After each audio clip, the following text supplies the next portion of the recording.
Digital recording studio Purnia. DJ DJ DJ दीवाना दीवाना नया टोल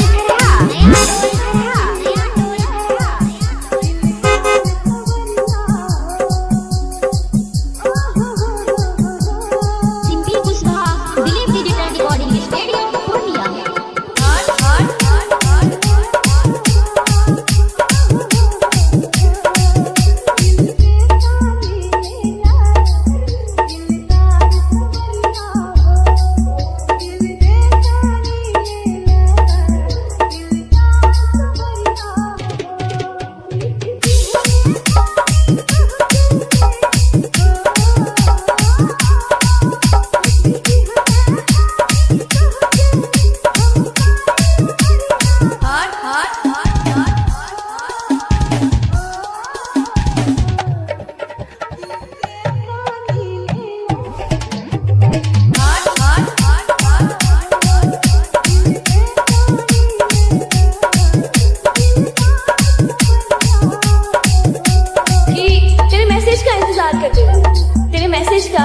इंतजार करते रहना। तेरे नाम से जब मेरी फोन की रिंग बजे, simply Kushwaha Dilip digital recording studio Purnia.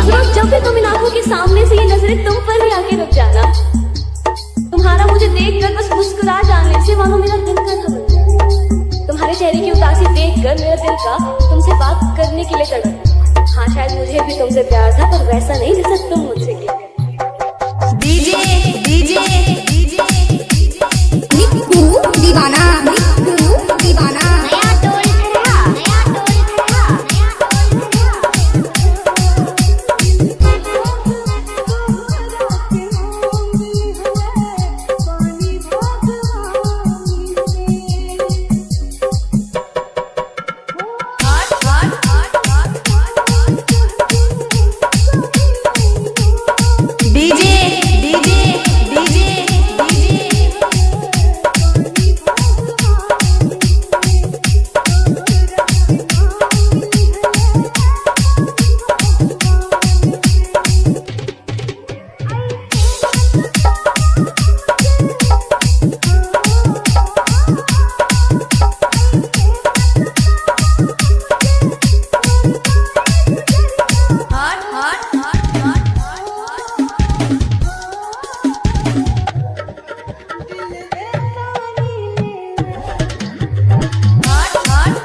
मैं तुमसे अक्सर रूठ कर चला जाया करता हूँ, क्योंकि मुझे तुम्हारे मनाने का तरीका बेहद पसंद है। अक्सर बेख्याली में मैं भी तुम्हारा ख्याल किया करता हूँ। अक्सर बेख्याली में मैं भी तुम्हारा ख्याल किया करता हूँ, जब मेरा भी दिल तुमसे बात करने के लिए तड़पता है। लेकिन फिर ये सोचकर कि तुम ही मुझे याद कर लोगी, अपने दिल को कहीं और मशरूफ कर लेता हूँ। हाँ, शायद मैं भी तुमसे प्यार करता हूँ, पर वैसा नहीं तुम मुझसे किया करते हो। डीजे डीजे डीजे दीवाना दीवाना नया टोल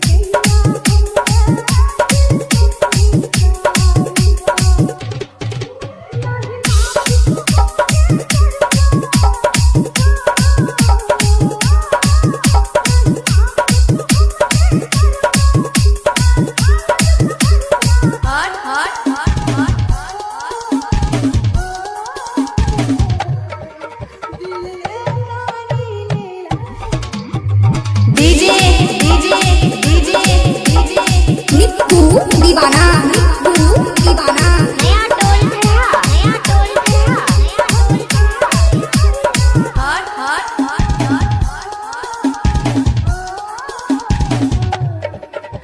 गाना मिक्सिंग करने के लिए संपर्क मोबाइल नंबर 6299970920 www.nikusound.in